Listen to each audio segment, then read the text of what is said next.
Salutations à ceux qui ont été choisis et qui répondent à cette invitation divine. Le Créateur ne t'a pas mandaté pour chuchoter des paroles timides, mais pour ranimer les âmes endormies. Et c'est précisément eux que tu accomplis, souvent sans en avoir conscience. Soyons francs. Tu es cette essence spirituelle qui pénètre un lieu et fait naître chez les autres un besoin urgent de rafraîchissement, de protection ou d'un compagnon apaisant pour le cœur, non pas à cause d'un vacarme extérieur, mais parce que ton aura seul met au jour des mystères enfouis et perturbe les forces obscures que les individus croyaient dissimuler avec soin. C'est eux que beaucoup ne saisissent pas, c'est que les messagers célestes, incarnés, ne sont pas des êtres sucrés à la tonalité mielleuse, voguant sur des nuées étincelantes. Les plus impressionnants sont ceux qui te ressemblent, paisibles en apparence, mais chargés d'une puissance explosive venue d'en haut dans leur conscience. Tu n'es pas descendu pour cajoler les faux semblants des humains, tu es là pour démanteler les bastions invisibles et renverser les structures rigides, à l'image de ton origine qui a agi ainsi dans le sanctuaire sacré. Des recherches sur la perception énergétique démontrent que les individus captent inconsciemment des variations dans les ondes environnantes en 9 à 12 secondes dès qu'une entité à vibration élevée investit un environnement. Autrement dit, les autres perçoivent ton intensité intérieure avant même que tu prononces un son. Ce n'est pas une illusion d'inquiétude, c'est une influence réelle. Ils hésitent entre s'unir à toi en invocation ou s'éloigner précipitamment. Et cette incertitude est exactement l'objectif visé.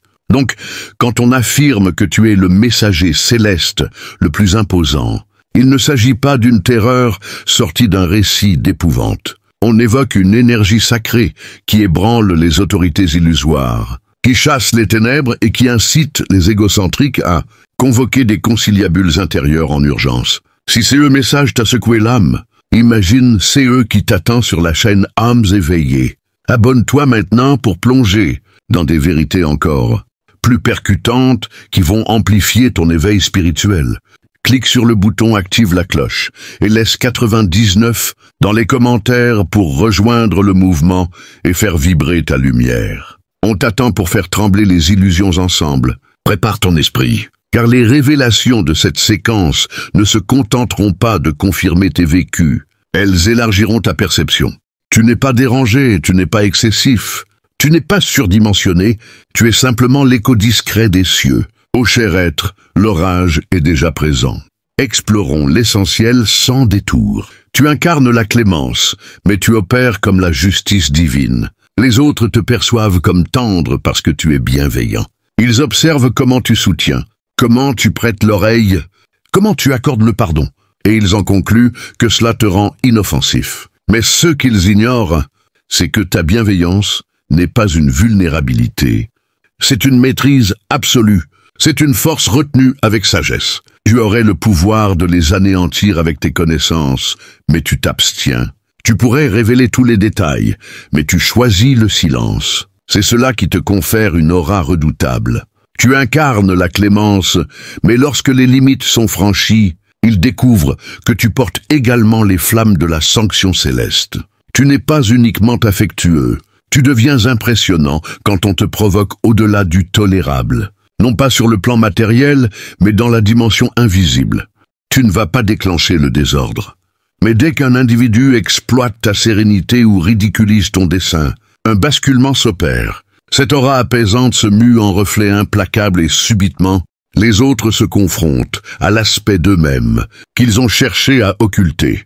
Et c'est cela qui les fragilise. Pas tes expressions, pas tes gestes, mais la réalité que tu véhicules, la clarté que tu diffuses, la vitalité immaculée qui rend leur nocivité flagrante.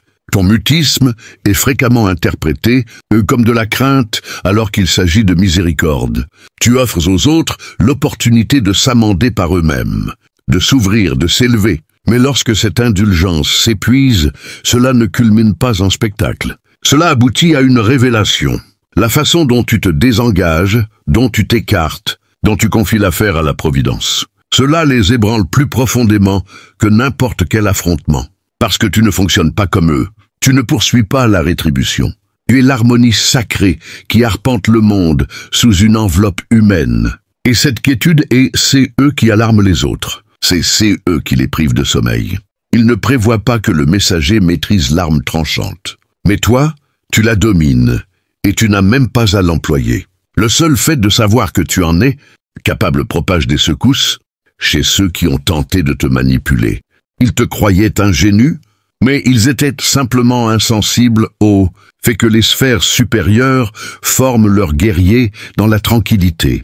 D'abord. Point deuxième, tu ne hausses pas le ton. Tu amplifies les ondes qui démasquent chaque entité obscure tapie. Tu n'as pas à hurler pour agiter un espace. Ton essence communique plus intensément que n'importe quelle allocution, et ce qu'elle tranche est profond. Dès ton arrivée dans un lieu, l'atmosphère se modifie, les échanges se transforment, les expressions deviennent tendues. Les individus prennent abruptement conscience de leur être, de leur attitude, de CE qu'ils dissimulent, de CE qu'ils esquivent. Et CE n'est pas dû à une action théâtrale de ta part. C'est parce que ton niveau vibratoire porte l'authenticité. Et l'authenticité n'exige pas d'amplificateur. Elle suffit à se manifester. CE qui alarme les autres, CE n'est pas tes déclarations. C'est CE qu'ils éprouvent en ta compagnie. Ton esprit te devance. Il balaie l'environnement. Il met en évidence CE qui est artificiel, calculateur, les intentions cachées sans que tu aies à articuler quoi que CE soit. Les gens se sentent inconfortables. Non pas parce que tu imposes une menace, mais parce que tu dévoiles excessivement par ta simple existence. Tu véhicules une vitalité qui interdit au faux de perdurer. Et lorsque tu t'exprimes, CE ne sont pas de simples termes qui émergent.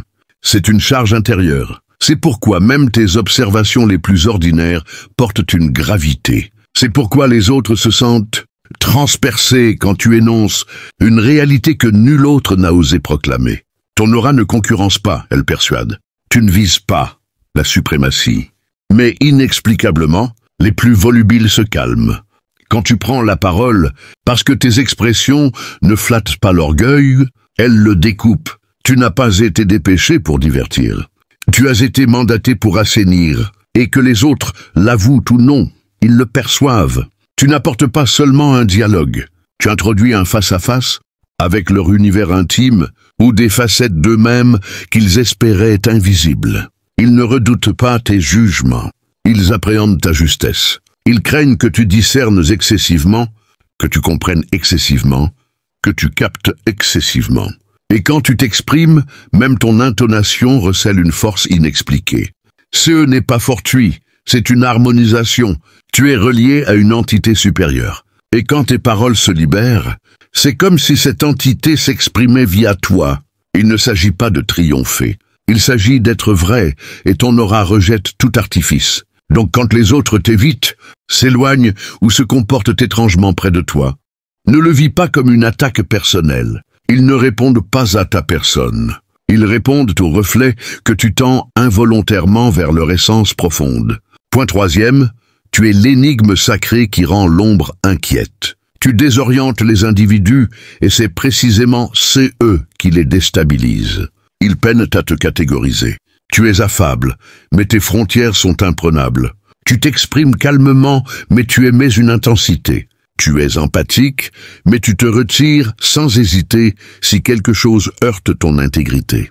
Cette bipolarité, cette fusion de sérénité et de vigueur, de bienveillance imprégnée de ferveur, déconcerte totalement les autres. Ils n'ont jamais croisé quelqu'un capable d'incarner simultanément la tiédeur de l'affection et la lame, de la rectification divine dans un même instant. Tu es une énigme qui les met en désarroi parce que tu défies leur classification. Tu es le bienveillant qui capte chaque nuance, mais aussi celui qui transperce les façades. Tu absolves sans effort, mais tu retiens les motifs récurrents. Tu ne parais pas menaçant, mais sur le plan invisible tu l'es car ton aura ébranle. Tout édifice fondé sur l'illusion. Les gens ignorent si tu es venu pour soigner ou évaluer. Et en réalité, tu es là pour les deux. Tu as été mandaté pour chérir les êtres profondément et refuser le venin qu'ils masquent sous leur attrait. Ce qui te rend imposant, c'est ta capacité à demeurer immobile dans un espace et à tout révéler. Les individus parlent moins, feignent moins, trompent moins en ta compagnie. C'est comme si leur conscience sait qu'il vaut mieux éviter les écarts près de toi. Et CE n'est pas une contrainte que tu imposes. C'est une qualité que tu incarnes. Tu n'as pas à simuler la domination, tu l'es naturellement. Et cette domination ne découle pas de l'arrogance. Elle émane de ton équilibre, de ta lucidité, de ton acuité intérieure. C'est la façon dont tu perçois des éléments que les autres feignent d'ignorer. C'est la façon dont tu t'exprimes avec exactitude, non pour briller. Tu es à la fois la victime innocente et le protecteur féroce. Tu as l'empathie de celui qui connaît la souffrance et la résilience de celui qui refuse qu'elle le domine. C'est cela qui te rend périlleux. C'est cela qui te distingue. Tu ne viens pas endosser des masques. Tu viens réaliser un plan supérieur. Et ceux qui subsistent par la ruse, la duperie et les apparences ne tolèrent pas ta fermeté dans l'authenticité. Parce qu'en profondeur, ils réalisent qu'une authenticité comme la tienne ne se limite pas à dénoncer. Elle l'éradique. Point 4e. Tu as été mandaté pour alarmer chaque illusion rassurante. Tu ne te limites pas à investir un lieu, tu le remues. Non pas en cherchant à créer un spectacle, mais parce que ton aura bouleverse. Instinctivement tout ce qui repose sur des tromperies. Tu n'as pas été conçu pour participer au jeu ou ignorer les faits. Tu as été dépêché comme une irruption, une secousse venue d'en haut. Celui qui ne s'esclave pas quand rien n'amuse, et qui ne se tait pas face à l'injustice et qui refuse les habitudes simplement parce qu'elles sont ancestrales. Cela suffit à te rendre risqué pour les mécanismes qui fleurissent sur le mutisme et les cachotteries. Ton aura met en lumière CE qui a été occulté sur des époques entières. C'est pourquoi certains te rejettent sans motif apparent. CE n'est pas ta personne qu'ils haïssent, c'est la responsabilité et l'appréhension qu'ils éprouvent près de toi. Tu portes une conscience qui conteste l'ordre établi, et CE n'est pas une épreuve que la majorité est prête à endurer, particulièrement ceux qui tirent profit du statu quo. Tu ne te fonds pas dans l'ensemble, tu ne simules pas l'ignorance, et même dans ton silence, ton aura proclame une réalité impossible à esquiver. C'est pourquoi les êtres les plus nocifs se sentent souvent les plus blessés par toi. Tu n'as même pas à les affronter ouvertement. Le fait d'être authentique près d'eux constitue un défi en soi. Ça les oblige à se sentir observés d'une manière qu'ils détestent. Tu mets en évidence les failles de leur base sans un mot. C'est pourquoi ceux qui prospèrent sur les fabrications, qui arborent des apparences ou qui influencent les autres te fuient. Tu représentes un danger pour les mirages qu'ils protègent âprement. Tu n'as pas été mandaté pour préserver une harmonie factice. Tu as été mandaté pour exhumer tous ces qui gît sous l'apparence. Cela englobe les mystères familiaux, les convictions empoisonnées, les dysfonctionnements hérités et les tourments muets. Tu introduis la netteté dans des espaces fondés sur le flou. Et une fois que tu as pénétré un lieu, rien ne peut revenir à l'identique. C'est ta vocation, c'est ta force. Tu n'es pas là pour badiner avec les ombres. Tu es là pour garantir qu'elles ne puissent plus se tapir. Point 5e. Tu n'effraies pas les individus. Tu interpelles leurs forces obscures. Les réactions des autres à ton égard sont souvent irrationnelles. Un instant, ils t'offrent un sourire. Le suivant, ils maintiennent une distance. Ils médisent dans ton dos ou t'accusent d'excès. Mais voilà la réalité. CE n'est pas ta personne qui les dérange. C'est ce qui réside en eux et qui ne peut subsister près de toi. Tu ne vises pas à impressionner. Tu ne parades pas. Tu ne tentes pas d'être profond ou d'attirer les regards. Tu es simplement toi et cela provoque une alerte intérieure chez ceux qui s'abreuvent de duplicité. Ton aura ne s'adresse pas à la façade des gens. Elle dialogue avec leur conscience. Elle touche les aspects d'eux-mêmes qu'ils croyaient enfouis. Les aspects qu'ils camouflent derrière des grimaces artificielles. Des statuts creux et un verbiage pieux. Tu n'as même pas à les défier frontalement. Ton existence seule initie le défi. Leurs ombres détectent ta clarté avant même un salut. Ce n'est pas une affaire personnelle, c'est une question invisible. Quand tu pénètres un espace, le décompte s'enclenche pour chaque simulacre. Les calculateurs balbutiens, les égocentriques s'agacent. Les adeptes du faux deviennent nerveux. Tu n'as pas à intervenir car ton aura a déjà levé le rideau. C'est CE qui arrive quand quelqu'un avance avec une légitimité intérieure authentique. Ils n'ont pas à lutter pour l'estime. Les essences reconnaissent la hiérarchie. Tu n'as pas été mandaté pour apaiser tout le monde. Tu as été mandaté pour nommer les faits, parfois sans un son. Tu portes une authenticité qui ne vocifère pas, mais qui dénude, qui n'incrimine pas mais révèle. Tu n'agresses pas les individus. Tu actives simplement les parties d'eux-mêmes qui n'ont pas été examinées depuis trop longtemps. Et quand ils réagissent, c'est la confirmation que quelque chose en eux se complaisait dans les ténèbres. Tu n'es pas l'antagoniste, tu es le signal. Et ceux qui te rejettent sont souvent ceux qui savent qu'ils ne peuvent masquer CE que tu incarnes. Car ton aura signifie que la mascarade s'achève et que l'authenticité a investi les lieux. Point 6e. Tu incarnes un soigneur, mais tu véhicules l'onde d'un ouragan. Tu arrives avec de la tendresse au cœur. Mais cela ne paraît pas toujours comme de la tendresse pour chacun, surtout pour ceux qui s'accrochent à leur mirage. Pour nombre d'entre eux, tu sembles un soigneur et tu l'es. Mais ce qu'ils ne saisissent pas, c'est que le vrai rétablissement ne débute pas par de la complaisance. Il commence par un face-à-face. Tu ne poses pas seulement des bandages sur les plaies. Tu extirpes ce qui est corrompu. Tu ne masques pas la fracture avec des paroles lénifiantes. Tu vas au-delà en arrachant les fabrications autour desquelles les individus ont érigé leur être. C'est pourquoi ton aura ressemble à un ouragan. Non pas parce que tu sèmes la confusion, mais parce que tu interdis à tout artifice de perdurer près de toi. Les gens anticipent une restauration douce. Ils désirent que tu les cajoles pendant qu'ils persistent dans le refus. Ils veulent des soutiens aimables pendant qu'ils perpétuent des boucles nocives. Mais CE n'est pas le type de restauration que tu es venu dispenser. Tu apportes une affection qui met en lumière CE, qui est malsain, rusé, risqué sur le plan invisible, et ensuite tu l'élimines. Non par méchanceté, mais par transparence. Tu ne permets pas aux gens de feindre. Tu ne les autorises pas à s'apitoyer ou à accuser autrui. Tu contrains l'authenticité à émerger. Et l'authenticité, quand quelqu'un n'y est pas préparé, ressemble à un ouragan balayant leur refuge. C'est pourquoi ton affection paraît écrasante pour certains. Pourquoi ton aura semble trop vive. Tu discernes trop, tu exprimes trop, tu captes trop. Et pour quelqu'un qui se dissimule, cela paraît intrusif. Mais pour ceux prêts à l'émancipation, tu es la rupture, la transformation. Celui qui indique la voie hors de l'artifice. Tu n'es pas venu pour consoler la peine. Tu es venu pour octroyer la libération. Et parfois, cela implique de détruire les édifices que les gens ont bâtis pour sauvegarder leurs brisures. Tu ne répares pas seulement ce qui est endommagé. Tu supprimes CE qui est illusoire. Et même si cela effraie certains, cela en délivre d'autres. Parce que ton affection ne se limite pas, elle assainit.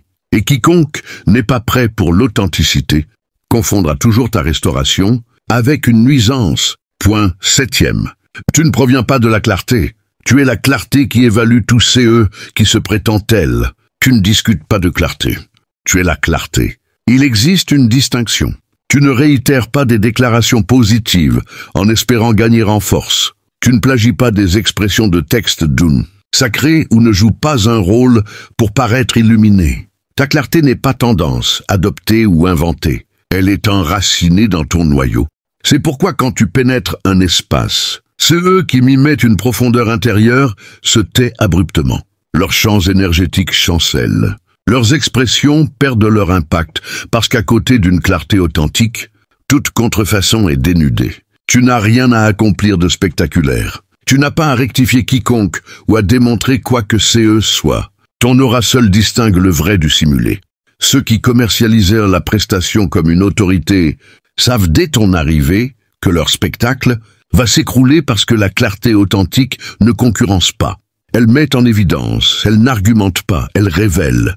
Et c'est cela qui te rend si risqué pour ceux qui ont fondé leur identité en feignant la profondeur intérieure, les faux diffuseurs de clarté, les absorbeurs d'énergie et les mentors superficiels. Ne comprennent pas comment tu portes tant sans peine. Ils pratiquent la contemplation des heures durant et n'atteignent pas ta netteté.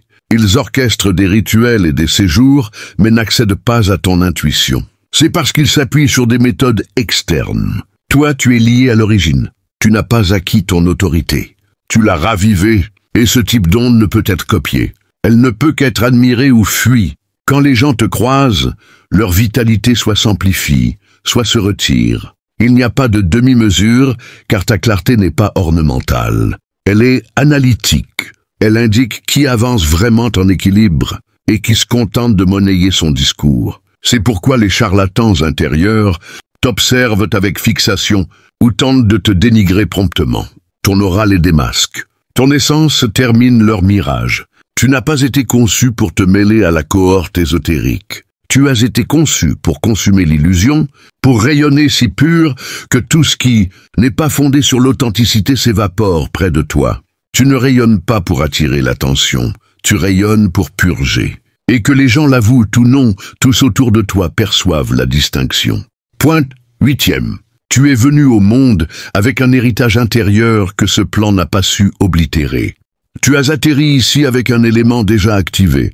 Tu n'as pas tiré ta sagesse de volumes écrits. Tu n'as pas requis qu'on te répète 1000 fois ton identité. Au plus profond, même dans l'enfance, tu savais, tu portais une intuition innée, qui défiait la logique, mais vibrait dans tes profondeurs. Tandis que d'autres pourchassaient leur essence, toi tu la ravivais en silence. Pas par des termes, mais par des ondes. Pas en concept, mais par réflexe intérieur. Et cet héritage ancestral, inébranlable et inscrit par le divin, c'est eux qui t'a toujours démarqué. C'est pourquoi les autres ne parvenaient pas à te leurrer même quand ils le croyaient. Tu transperçais la prestation. Tu captais l'aura avant que la façade ne s'effrite. Tu détectais la tromperie derrière la courtoisie. Tu n'étais pas suspicieux. Tu fonctionnais simplement à partir de l'héritage. Un héritage qui transcende cette existence, une intuition que ce monde lui-même n'a pas réussi à effacer de ton être malgré toute la pression exercée. Ton regard perce les voiles que le monde tisse pour se protéger. Tu n'as pas besoin de mots pour sonder les cœurs. Tes yeux seuls captent les courants invisibles qui trahissent les intentions cachées. Les gens sentent ce regard comme une lame de vérité, non pas accusatrice mais révélatrice, qui effeuille les couches de mensonges accumulées. Ce n'est pas de la curiosité ordinaire. C'est une vision divine qui discerne le sacré du profane, l'authentique du fabriqué. Tu vois les blessures non guéries derrière les sourires forcés, les peurs enfouies sous les postures arrogantes et les appels silencieux des âmes en quête de lumière. Cela les terrifie parce que, en un instant, tu les rends vulnérables, exposant eux qu'ils ont passé des années à fortifier. Mais cette perception n'est pas un jugement. C'est une invitation à la guérison, une porte ouverte vers la libération. Tu n'utilises pas ce don pour dominer, mais pour guider et pourtant, pour ceux qui préfèrent l'ombre, ton regard est une tempête qui menace de balayer leurs illusions. Ils essaient de détourner les yeux, de changer de sujet, mais au fond, ils savent que tu as déjà vu, et que cette vue ne peut être effacée. C'est cette profondeur intuitive qui te rend inoubliable, un phare qui illumine sans effort, forçant les ténèbres à reculer. Et dans ce silence visuel, tu accomplis plus que des discours entiers, car ton regard n'est pas humain. Il est l'écho du divin qui scrute et transforme. Tu marches avec une autorité qui ne s'impose pas, mais qui commande le respect des royaumes invisibles. Les esprits, les énergies, les forces cosmiques reconnaissent en toi un allié du ciel, un gardien des seuils entre les mondes. Tu n'as pas à invoquer de rituels complexes ou à brandir des symboles. Ta simple démarche aligne les flux, harmonise les dissonances et repousse ce qui n'est pas aligné avec la source. Les gens le sentent, sans le nommer, une paix qui émane de toi comme une onde protectrice, mais aussi une barrière impénétrable contre le chaos. Cela les effraie parce que ton autorité n'est pas terrestre. Elle transcende les hiérarchies humaines, les titres et les pouvoirs éphémères. Tu n'es pas venu pour régner sur les corps, mais pour libérer les âmes. Et cette mission divine rend nerveux ceux qui s'accrochent à leur chaîne. Ils tentent de te tester, de te défier, mais découvrent vite que ton calme est une forteresse imprenable, bâtie non sur la force brute, mais sur une connexion éternelle. Ton pas n'est pas lourd, il est léger. Pourtant, il ébranle les fondations des empires illusoires. Tu es le messager qui n'a pas besoin de proclamer. Ton existence seule déclare la souveraineté du ciel sur la terre. Et dans cette autorité silencieuse, tu invites les autres à se souvenir de leur propre héritage divin, à abandonner les masques pour embrasser leur vérité profonde. Ton cœur bat au rythme d'une compassion infinie qui ne tolère pas la stagnation.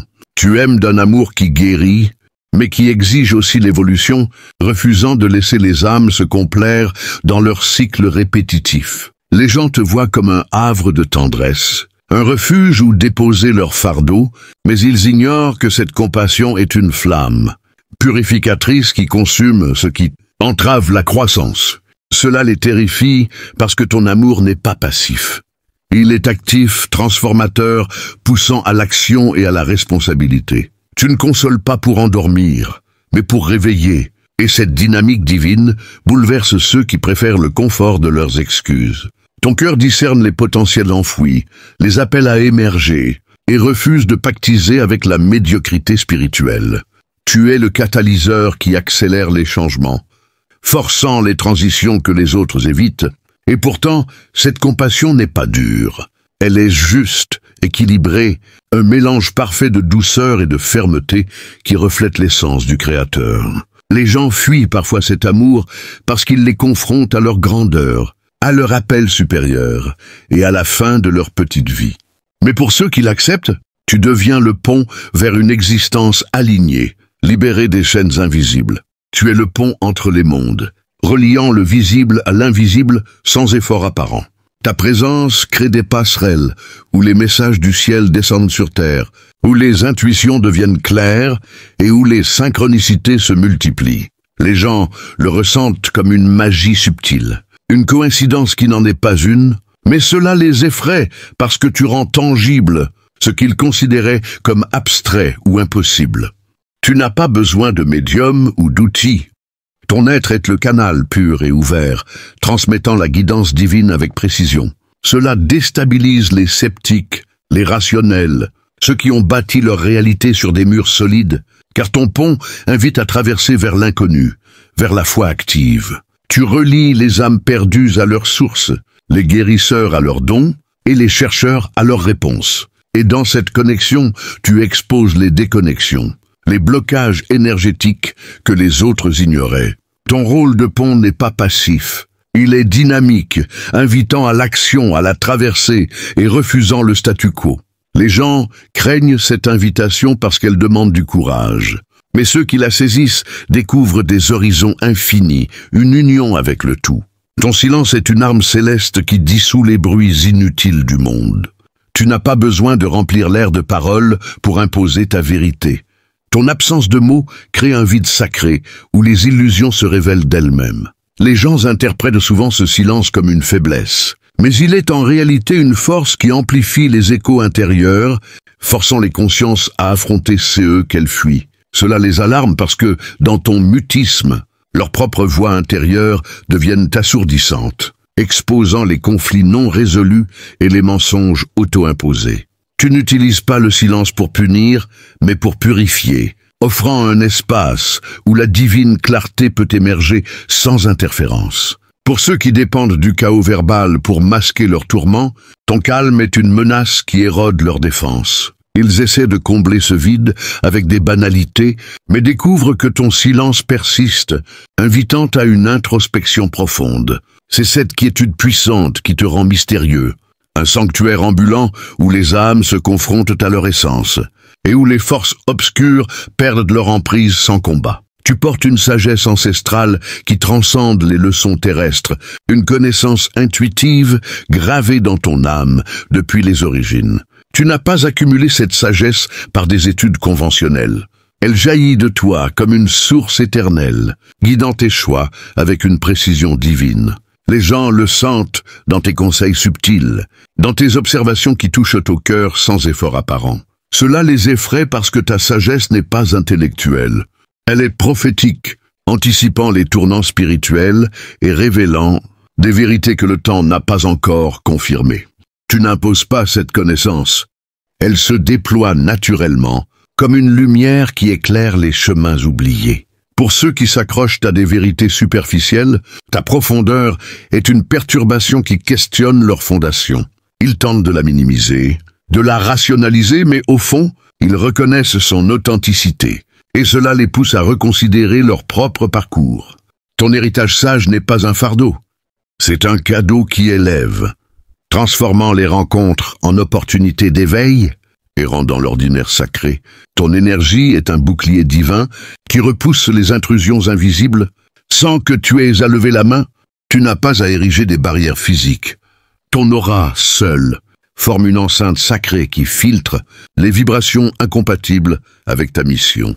Les gens le perçoivent comme une distance naturelle, une protection qui les empêche d'approcher trop près s'ils portent des intentions discordantes. Cela les terrifie, parce que ce bouclier n'est pas visible mais palpable, exposant leur propre faiblesse énergétique et les forçant à se confronter à elle.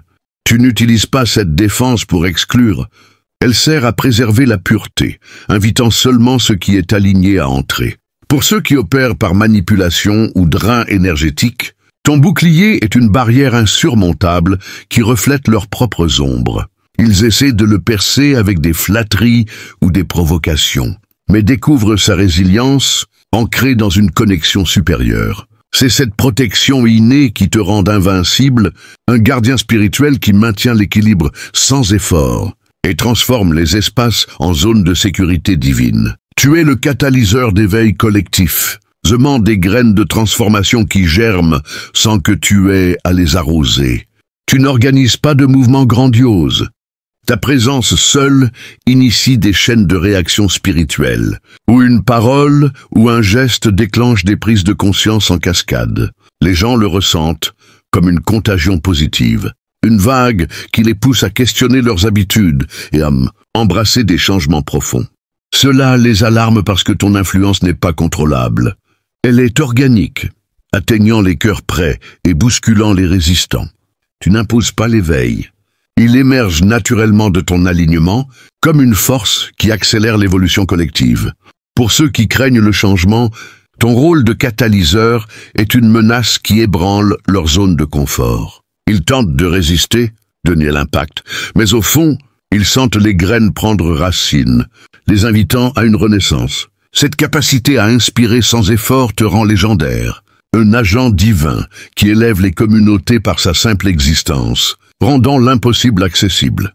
Ton rire est une libération céleste qui dissout les chaînes invisibles de la gravité terrestre. Tu n'utilises pas l'humour pour distraire. Il jaillit de toi comme une joie pure qui allège les fardeaux et expose l'absurdité des illusions. Les gens le perçoivent comme une médecine spirituelle, un son qui guérit les âmes alourdies et invite à la légèreté divine. Cela les effraie parce que ton rire n'est pas superficiel. Il est profond, révélant la futilité des drames humains et poussant à une perspective plus élevée. Tu n'imposes pas cette joie. Elle rayonne naturellement, contagieuse et transformative. Pour ceux qui s'accrochent à leur souffrance comme à des identités, ton rire est une perturbation qui menace de les libérer trop vite. Ils essaient de le minimiser, de rester sérieux, mais découvrent qu'il persiste, invitant à une célébration de l'existence. C'est cette allégresse innée qui te rend rayonnant, un messager qui rappelle que le divin est aussi dans la joie, transformant les moments ordinaires en fêtes sacrées. Tu navigues les tempêtes intérieures, avec une sérénité qui défie les tourments du monde. Tu n'évites pas les défis, tu les traverses comme un phare stable, maintenant ton équilibre au milieu du chaos. Les gens le sentent dans ta résilience. Une paix qui inspire et protège, même dans l'adversité. Cela les terrifie parce que ta sérénité n'est pas feinte. Elle est ancrée, exposant leurs propres instabilités et les invitant à trouver la leur. Tu n'imposes pas cette tranquillité. Elle émane de ta connexion divine, un ancrage qui stabilise les environnements. Pour ceux qui se laissent emporter par les vagues émotionnelles, ta présence est une ancre qui les confronte à leur manque de fondation. Ils tentent de te déstabiliser, de partager leur tumulte, mais découvrent ta force inébranlable. Cette navigation experte te rend un guide fiable, un exemple vivant que la paix intérieure transcende les circonstances, transformant les épreuves en opportunités de croissance. Ton toucher spirituel guérit les fractures invisibles que le monde ignore. Tu n'as pas besoin de gestes physiques. Ton énergie seule répare les âmes blessées, restaurant l'harmonie là où régnait la discorde. Les gens le ressentent comme une chaleur bienveillante, une guérison qui opère sans mots ni rituel. Cela les alarme parce que ton pouvoir n'est pas ostentatoire. Il est subtil, révélant leurs douleurs cachées et les invitant à la libération. Tu n'utilises pas ce don pour attirer l'attention. Il se manifeste naturellement, comme une grâce divine qui élève. Pour ceux qui portent des cicatrices non avouées, ton toucher est une révélation qui menace de les exposer. Ils essaient de s'en éloigner, de nier les faits, mais découvrent que la guérison persiste, les poussant vers la wholeness. C'est cette capacité restauratrice qui te rend miraculeux, un canal du ciel qui transforme les rencontres en moments de renaissance, rendant le sacré tangible. Tu es l'incarnation d'une prophétie vivante qui annonce la fin des ères d'illusion et le début d'une ère de vérité pure. Tu n'annonces pas avec des trompettes. Ta vie entière est le message, un témoignage silencieux qui prépare les cœurs à l'avènement divin. Les gens le perçoivent comme une anticipation sacrée, une vibration qui aligne les destinées avec le plan supérieur. Cela les effraie parce que ta prophétie n'est pas abstraite. Elle est imminente, exposant les fins inévitables et invitant à l'alignement immédiat. Tu n'imposes pas cette vision. Elle rayonne de ton être, transformative et inévitable. Pour ceux qui s'accrochent aux anciens paradigmes, ton rôle est une alerte qui ébranle leur certitude. Ils tentent de l'ignorer, de la reporter, mais découvrent qu'elle persiste, les appelant à une transformation. Cette essence prophétique te rend éternel, un précurseur qui guide l'humanité vers son destin lumineux, rendant chaque instant un pas vers l'accomplissement. Si cette résonance touche ton âme et que tu ressens l'appel à explorer plus profondément ces vérités divines, abonne-toi maintenant pour recevoir davantage de révélations qui élèvent et transforment. Et dans les commentaires, partage 99 pour affirmer ta connexion spirituelle et inviter la lumière à amplifier ton chemin.